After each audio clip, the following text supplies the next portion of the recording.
The teacups were still warm. The almond cookies I had baked the night before sat untouched on the porcelain plate. It was 7 p.m., the exact time Thomas usually walked through the door, but this time he wouldn't. I stared at the front door for longer than I cared to admit, almost expecting to hear the sound of his key turning in the lock.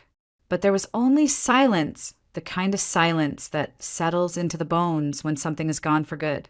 My name is Vivian Carter, and for 15 years I believed I had the kind of marriage people envied. Thomas was calm, accomplished, the kind of man who always made a room feel more grounded the second he entered. He never raised his voice. He was never late. He brought me flowers on Sundays, wore crisp button-downs, and never let me worry about the mortgage. We didn't have children. Life just flowed, as if we were two puzzle pieces that simply clicked. But what I didn't know, what I was about to find out, was that puzzle had missing pieces. And one of them was hidden in a place I had never been allowed to go. Thomas died on a Thursday. They said it was a heart attack. I remember the doctor's face as he said it, kind, rehearsed, detached. Massive myocardial infarction, he said. He went quickly. I nodded like I understood, like it made any difference. But it didn't. Not when you've just lost the only person you thought truly knew you. The funeral was a blur of black clothing, polite condolences, and unfamiliar faces telling me how wonderful my husband had been. I clung to Claire, my best friend since college, who kept handing me water I didn't drink and food I couldn't swallow. It wasn't until my sister Rachel arrived, her perfume too sweet, her hug too long, that something shifted in me. "I'm so sorry, sis," she whispered, her voice just a bit too smooth. Thomas was like a brother to me. I wanted to believe her. I really did. But something in the way she looked at me, it wasn't grief. Later that evening, as she poured herself a drink in my kitchen, she said, "Hey, I know it's not the time, but Thomas loaned me money. I was hoping to get that settled, now that you're taken care of." I stared at her. "What money?" I asked. She blinked, then smiled like I was being silly. "Oh, I guess he never told you." Something inside me twisted. That night I couldn't sleep. I kept walking through our house, touching the furniture like it could tell me something. The bookshelves, the polished floors, the framed wedding photo that suddenly felt like it belonged to strangers. That's when I saw them, Thomas's keys, still sitting on the hallway table. I picked them up and there it was. The key I was never allowed to use.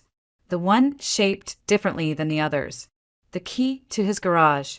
I had asked about it once. Years ago. "There's nothing interesting in there," he said, smiling. "Just tools. Grease. You wouldn't like it." I didn't press. I never pressed. That was our marriage. Easy, comfortable, and full of quiet spaces I wasn't supposed to enter. But now I had nothing to lose. The next morning, I drove out to the garage.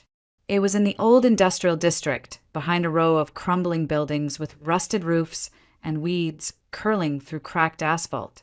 Not exactly the kind of place you'd expect a man like Thomas to keep anything. But he came here once a week, every Thursday. Like clockwork. I never questioned it. The metal door was heavier than I expected.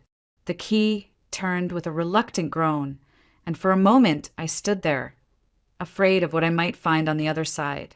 It smelled like dust and oil. I reached for the light switch, and then I froze. It wasn't a garage. It wasn't tools or boxes or car parts. It was a shrine to a life I never knew existed. I took a slow step inside. The fluorescent lights flickered to life overhead, casting a pale glow over the strangest room I had ever seen.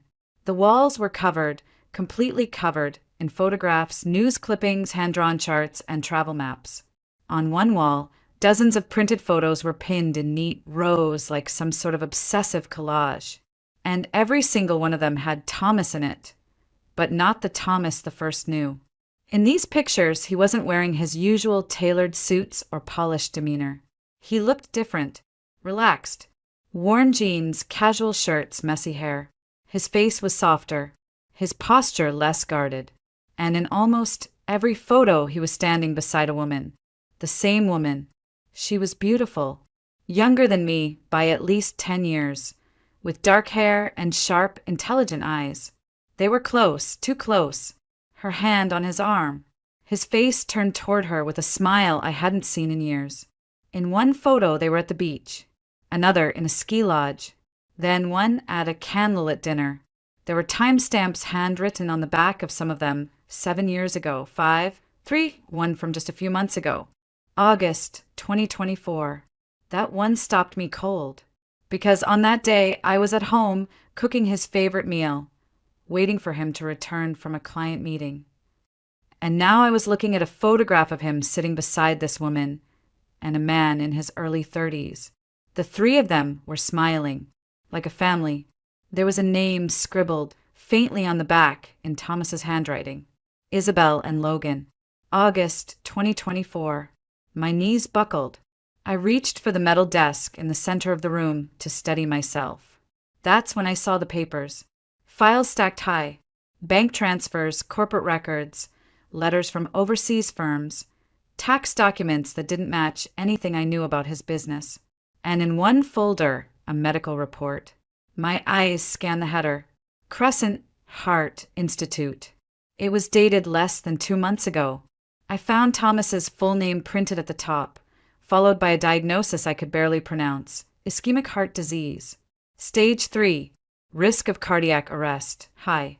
He knew he was dying. He knew, and instead of talking to me, instead of preparing me, instead of even hinting at the truth, he spent his last days building some secret world with another woman, another life, another child? Because that's what the young man in the photo had to be. Their son. My stomach turned. 15 years. 15 years I stood by him. And now, the man I buried wasn't my husband. Not really. He was a stranger. A stranger who had looked me in the eye the night before he died, handed me a velvet box with a sapphire necklace inside, kissed my cheek, and told me, "You're the only one for me." I staggered back toward the door. I couldn't breathe. My chest felt tight, my mind spinning. What was I supposed to do with this? Who even was I now? A widow, yes. But of whom? That's when I heard it. Footsteps. Soft. Hesitant. Like someone didn't want to be heard. I turned around fast, heart slamming against my ribs. And standing in the open doorway was the young man from the photo. Same dark hair. Same sharp jawline. Same intense, unreadable eyes. His voice was calm when he spoke, but my pulse pounded in my ears too loudly to really absorb the words at first. "Vivian Carter," he asked. I didn't answer. "I thought you might come here." "I'm Logan Myers," he said, stepping inside slowly. "Thomas Carter was my father." And just like that, the floor disappeared beneath me. I don't remember what I said first. Maybe nothing. Maybe I just stood there, gripping the edge of the desk like it was the only solid thing left in the world. Logan stepped forward, calm but cautious, like he knew this was fragile territory. I stared at him, not just seeing him, but searching. There was no doubt. His eyes, they were Thomas's. Same intense gaze. Same silence that said more than words ever could. You're really his son." I finally managed to whisper. "Yes," Logan replied without hesitation. "And I'm sorry. I never wanted you to find out like this." "How long did you know about me?" I asked, my voice barely above a breath. "My whole life," he said with no trace of apology. He didn't tell me much, only that he was married, that you didn't know about me. He kept us very separate. My mother, Isabel, respected that. She never wanted to interfere. But after she passed away last year, things changed. Passed away. So now she was gone, too. Just like Thomas. I sat down in the dusty chair near the desk. My legs couldn't hold me up anymore. "Why are you here?" I asked. "Why today?" Logan reached into his backpack and pulled out a folded document yellowed at the edges. He held it out, and I hesitated before taking it. "It's a draft of a will," he said. "Unfinished. Unofficial. My father gave it to me 2 weeks before he died. He said the official one would go to you, But this was just in case. I unfolded the paper, and there it was, Thomas's handwriting, steady and familiar, looping across the page like it always had on birthday cards and dinner notes. It wasn't notarized, just scribbled lines dividing assets. Mention of Logan. A reference to a company I'd never heard of, Mercury South Holdings.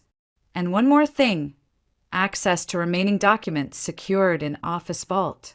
Code linked to personal item gifted to V. I froze. Personal item. Gifted to me. The necklace. The sapphire necklace he gave me just 2 nights before he died. That wasn't just a gift. It was a key. I touched my collarbone instinctively, though the necklace wasn't there. I had left it at home, tucked in its box because it felt too heavy to wear. Now it felt even heavier. What is Mercury South Holdings? I asked, still scanning the document. Logan took a breath. One of his private firms. Not public. Not on paper. He used it to move money. Internationally. After my mom died, I started digging. There were transfers I couldn't trace, offshore accounts in my name I never opened. I think he was trying to secure something. For you. For me. For all of us. My mouth went dry. Why? Because he knew time was running out, Logan said quietly. And because he didn't trust the people he worked with. I looked up. What people? Logan's face darkened. He never said names, only that if something happened to him, someone would come looking.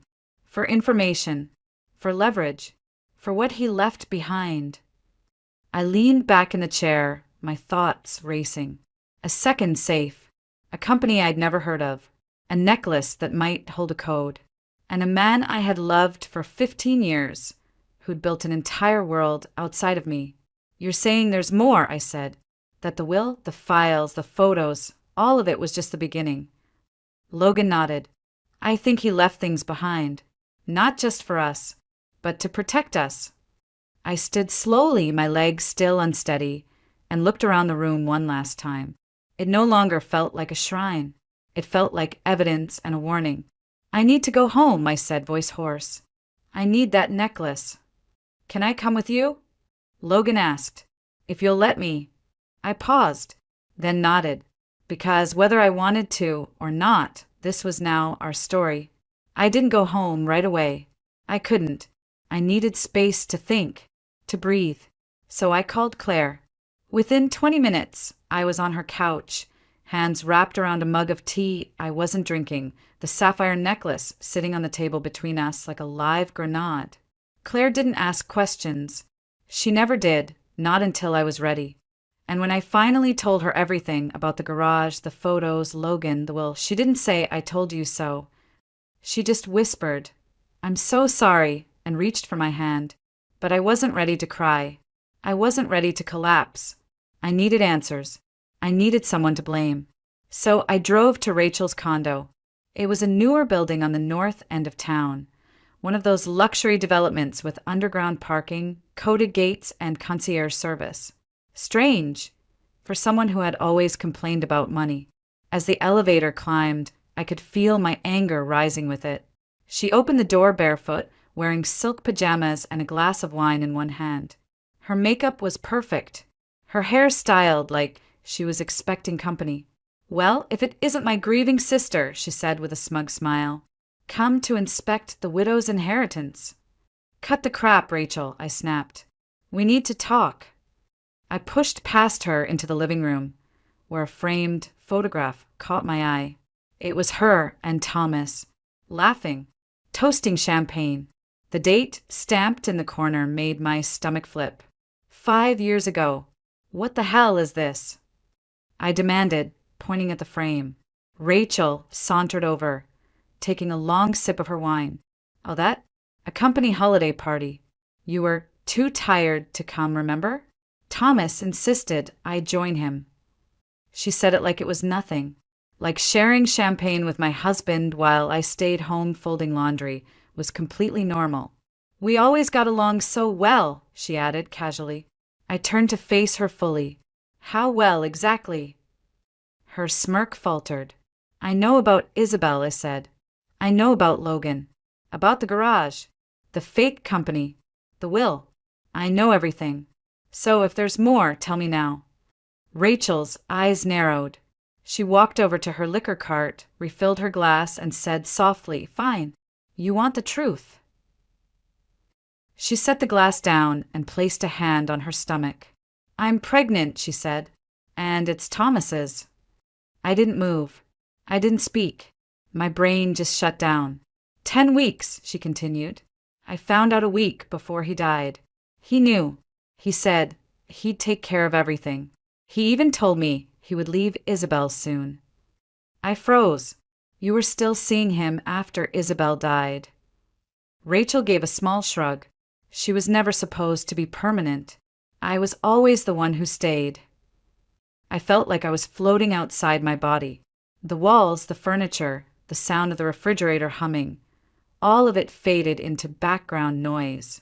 "You slept with my husband," I whispered. Rachel shrugged. "Don't act so surprised.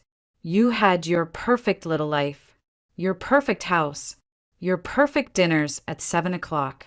Meanwhile, I was struggling to pay rent, working dead-end jobs, listening to Mom compare us like I was some failed version of you.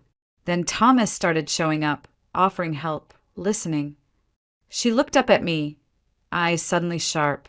"You were his routine. I was his escape." The slap came before I realized I'd raised my hand. Rachel's head snapped to the side. Her wine glass shattered on the floor. She didn't cry. She didn't yell. She just smiled. "Now, there's the real Vivian," she said. "Not the prim, perfect wife. The woman who just found out she's been living a lie." I turned away, breathing hard, hands trembling. "Why didn't you tell me?" I asked, quieter now. "Because you never would have believed me," she said. "You always thought I was jealous. And maybe I was. But this wasn't about you. This was about me finally getting something for myself." I shook my head. "You didn't just take something. You stole everything." She walked closer, her expression suddenly unreadable. "Say what you want, but that baby growing inside me, he or she is your family, whether you like it or not." My throat tightened. I wanted to scream, to break things, to rewind time. But instead I said, "I'll honor what Thomas left in his will. Not for you, for the baby, because they didn't ask for this mess." Rachel blinked. Her voice softened for the first time.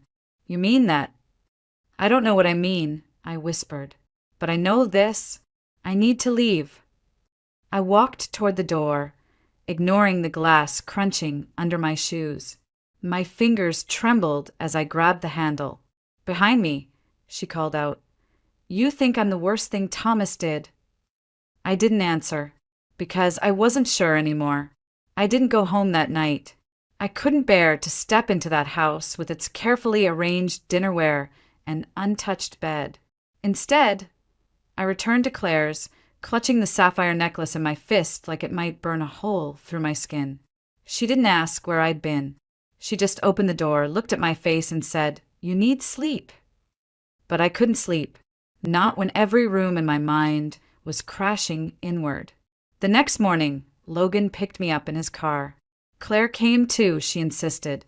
"You're not going into your husband's secret vault without backup," she said, tossing her coat over her shoulder.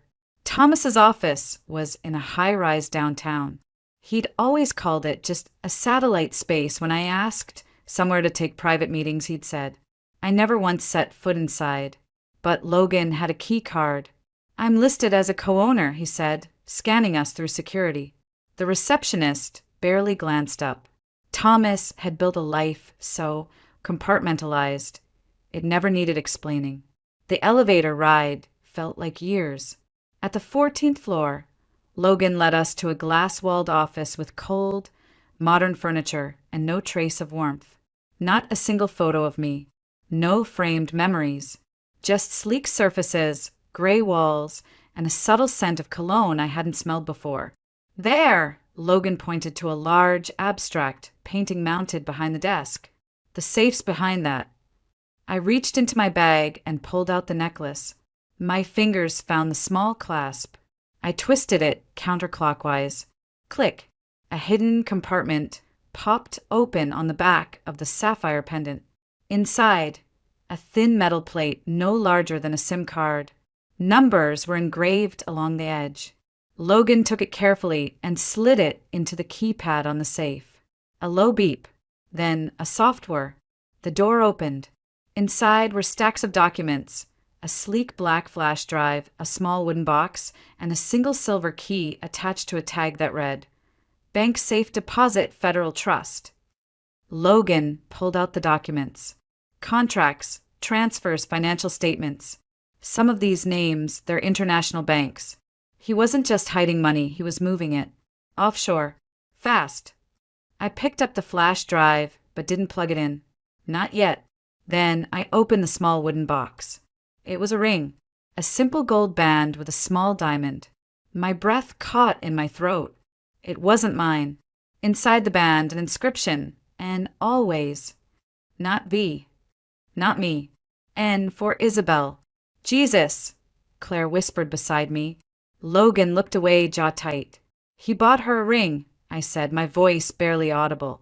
He was going to propose. Or maybe he already had. I couldn't move, couldn't speak, couldn't cry, because there in the cold silence of my dead husband's office, I realized the truth I hadn't dared name. He loved her. He might have loved me too in his own way.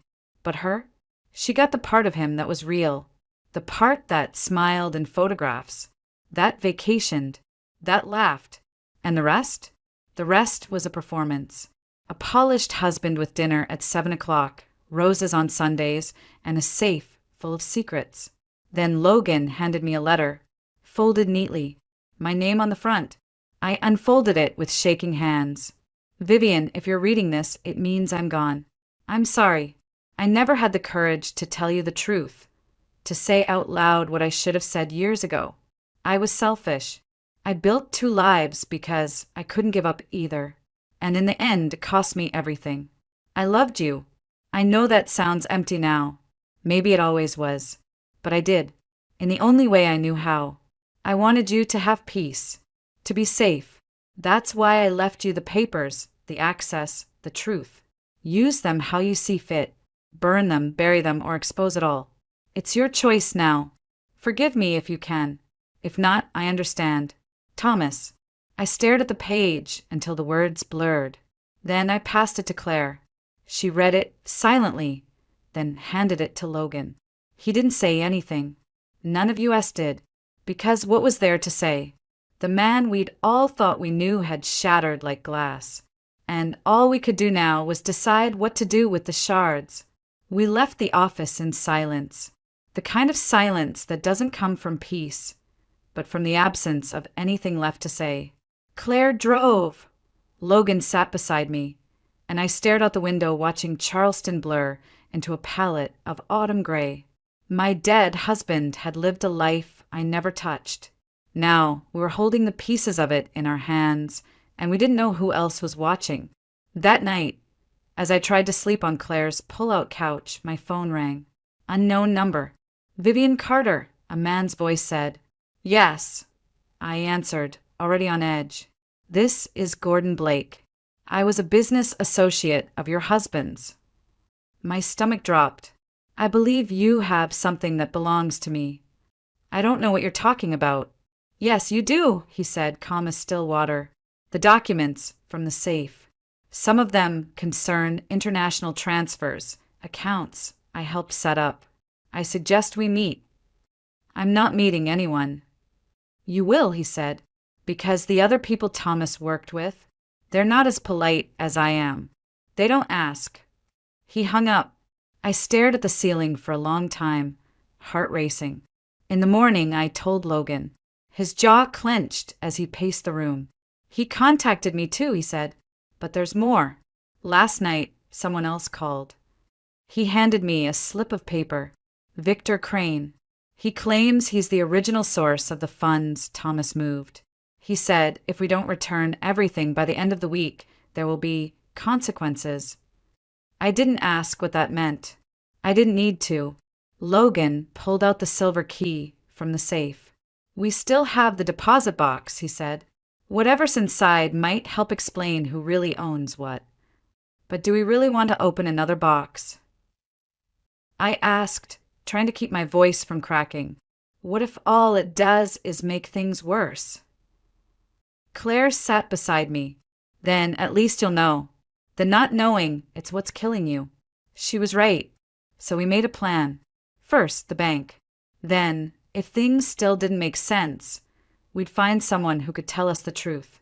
Thomas had to have had a fallback. A contact.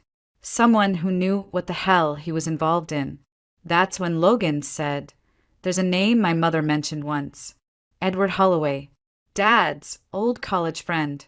She said he was the only one who ever told Thomas the truth, even when he didn't want to hear it. "Do you know where he is?" "I think so," Logan said. "Mom had his address in Savannah. She kept it in a box of emergency contacts." So we drove. A 2-hour trip in silence. Rain trailing down the windshield like streaks of memory. Savannah greeted us with oak trees and damp air and the kind of stillness that only old towns seem to carry. Edward lived in a tall brick house covered in ivy, like something pulled from a forgotten novel. He opened the door slowly. "You're Vivian," he said without hesitation, "and you must be Logan. You knew we'd come?" I asked. He nodded. Thomas said, "If it all comes apart, they'll find you." He stepped back. "Come in." Inside, his house smelled like paper and pipe smoke. Bookshelves lined the walls. A piano sat in the corner, untouched but polished. He motioned for us to sit, then disappeared into another room and returned with a sealed envelope. "He left this with me," Edward said. "Said it was only to be opened if both of you showed up together." I looked at Logan. He nodded. I opened the envelope. Inside was a short handwritten letter and a second will. This one was different. It named the child Rachel was carrying. It assigned 25% of Thomas's private savings, offshore unspecified, to the child once they turned 21. I felt the blood drain from my face. He planned for everything, even this. And with that, I realized we were standing at the center of a storm Thomas had built brick by brick. And now it was on us to survive it. I stared at the will again, at the name, unborn child of Rachel Carter, 25%, to be held in trust until age 21. It wasn't the money that stunned me. It was the precision. Thomas had planned this, all of it. Even after death, he was still 3 steps ahead. Why would he name the baby but not Rachel? I asked Edward. "Because he trusted the child," Edward said gently, "not the mother." Logan shifted in his seat. "This changes everything. It means Rachel can't touch that money, not legally." I looked down at the second will again. "And if she tries?" Edward nodded toward the flash drive. "Then you use that. From what Thomas told me, it contains detailed records of every transfer, every partner, every crime they committed to build this thing. If they push you, you push back." Claire exhaled beside me. "You have leverage." For the first time since Thomas died, I didn't feel small. I didn't feel like the woman who'd been lied to, cheated on, and left with broken pieces. I felt like the only one left holding the blueprint, and that was power. Logan leaned forward. "Vivian, I think it's time we stop reacting. We need to make a move, before Gordon or Crane does." I nodded slowly. "We go to the bank." We drove back into Charleston before noon. The Federal Trust building sat nestled between a law office and a historic inn, discreet and unassuming. The kind of place you'd walk by 100 times without noticing, until it mattered. Claire stayed in the car. "Just text if it gets weird," she said. "And if they don't let you in, cry. Nobody says no to a woman crying at a bank." Logan smiled at that. I didn't. Inside, the vault manager looked at the silver key, checked my ID, and raised an eyebrow. "It's been years since anyone accessed this box," he said. "It was registered under a corporate shield Mercury South Holdings. He led us into the basement, past layers of security doors and concrete. The air grew colder, the silence thicker, and then we were alone with the safe deposit box. He handed me gloves. "Standard procedure," he said. "We'll give you privacy." The door closed behind us. My fingers hovered over the lock. "Ready?" Logan asked. "No," but I did it anyway. The key turned smoothly. The box slid out. Inside wasn't cash. No passports. No burner phones. No stacks of untraceable bills. Just one manila folder and a photograph. The photo was of Thomas, Logan, and Gordon Blake, standing in front of a black SUV, arms crossed, laughing. And behind them, Victor Crane. I stared at the photo for a long time. They weren't just business associates, I said. They were a team. Logan opened the folder. Dozens of signed agreements. Shell company registrations. Payoffs. And one document marked Crane Blackmail Insurance in bold red ink. It wasn't just leverage. It was a loaded gun. Thomas kept proof, I whispered, of everything. And in that moment, I understood. He hadn't just left me a mess. He'd left me a weapon. Now it was my choice who to aim it at. We didn't go home.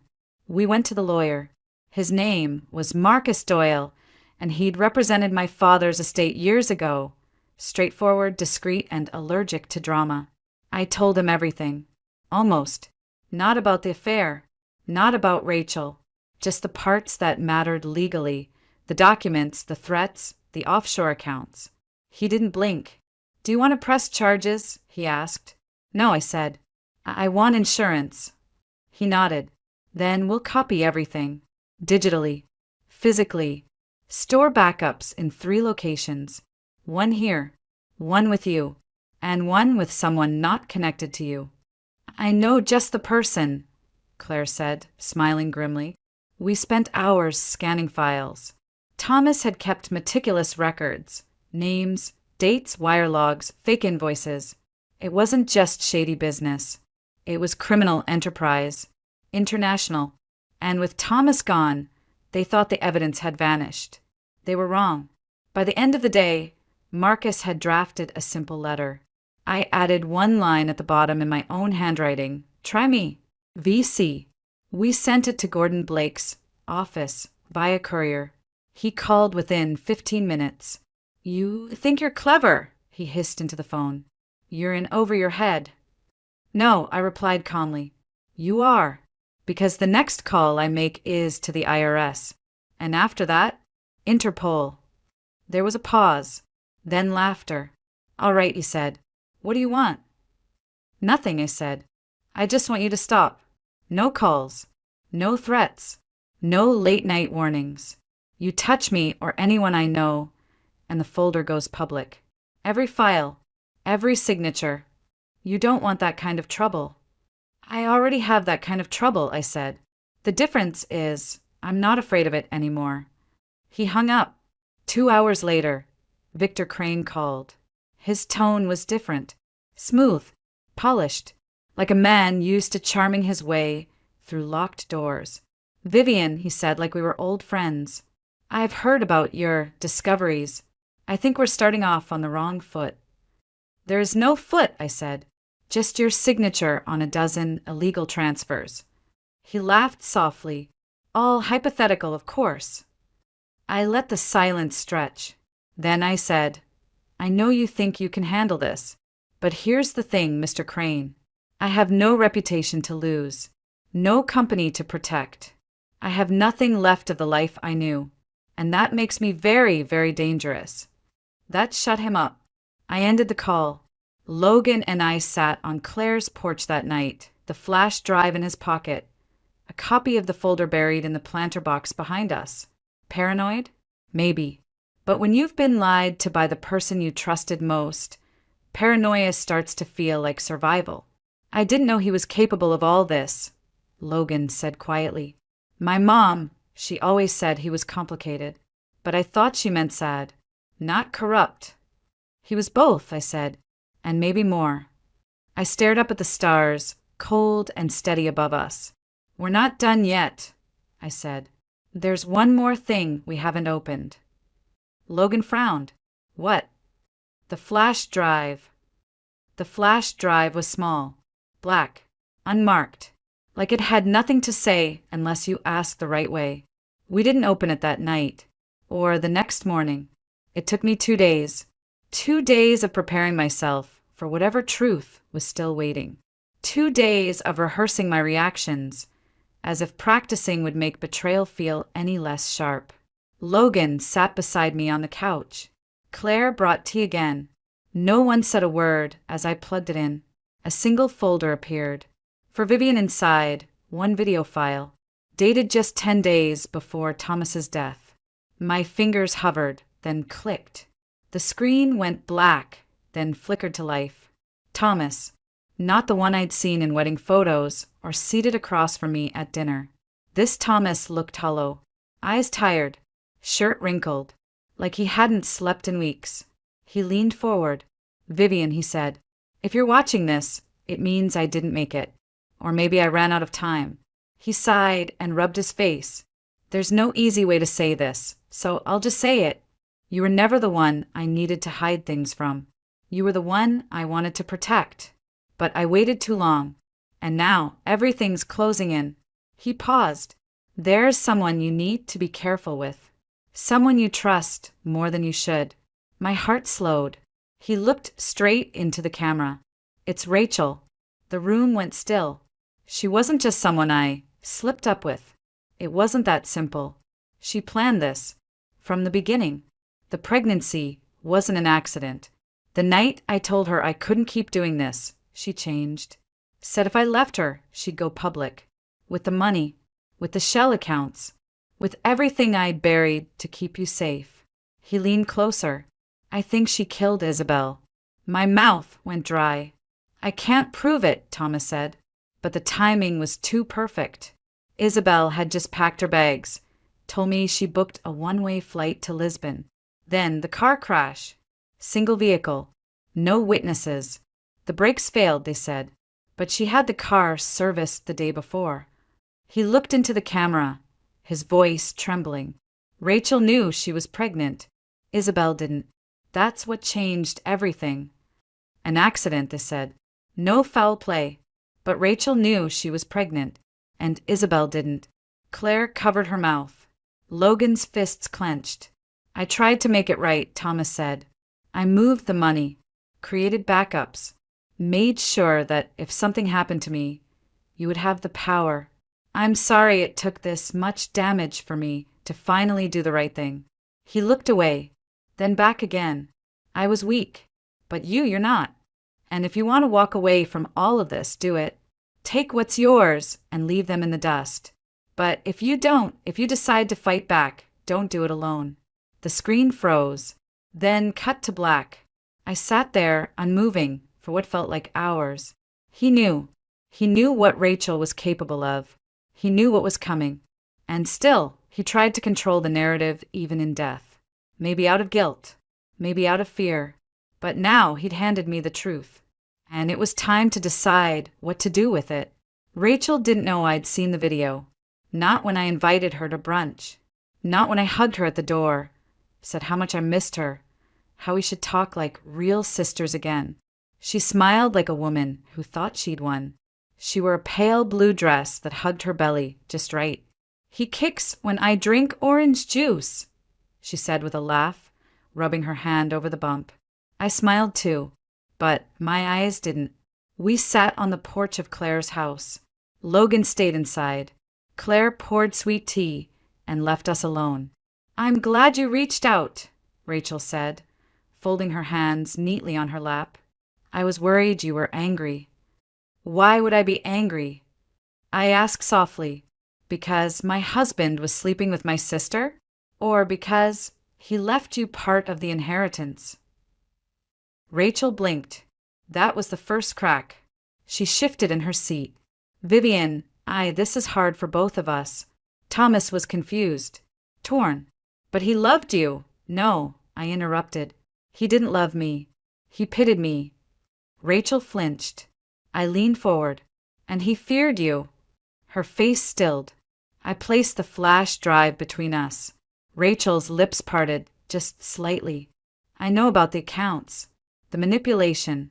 I know he was planning to leave you. And I know about Isabel. She didn't blink, didn't move, just said, "You can't prove anything." "You're right," I replied. "But I don't have to." She frowned. I stood up. "Because I'm not going to court. I'm not going to press charges. I'm not going to fight for some half-baked justice system to fix this." I looked her straight in the eye. "I'm going to walk away and leave you here with everything you thought you wanted. The money, the child, the lies." Rachel stood up too. "You think that scares me?" "No," I said, "but it will." Then I turned and walked inside where Logan was waiting. Later that afternoon, I met with Marcus Doyle again, handed him the flash drive, a signed affidavit, and one instruction. "If anything happens to me, it goes to the press. All of it." Then I went home, to the house I once shared with Thomas. It was quiet now. Still, I walked through each room, touching the backs of chairs, the door frames, the cracks in the floorboard we never got around to fixing. I opened the closet, packed one suitcase, left the rest. When I reached the garage, I locked the door behind me. Not because I was hiding anything, but because I wasn't coming back. 1 week later, I boarded a flight to Colorado. Fresh air, new name on the lease, a tiny cottage near the mountains. No secrets, no safes, no more pretending. Just me, Vivian Carter, widow, survivor, not the woman who was lied to, but the one who turned silence into power.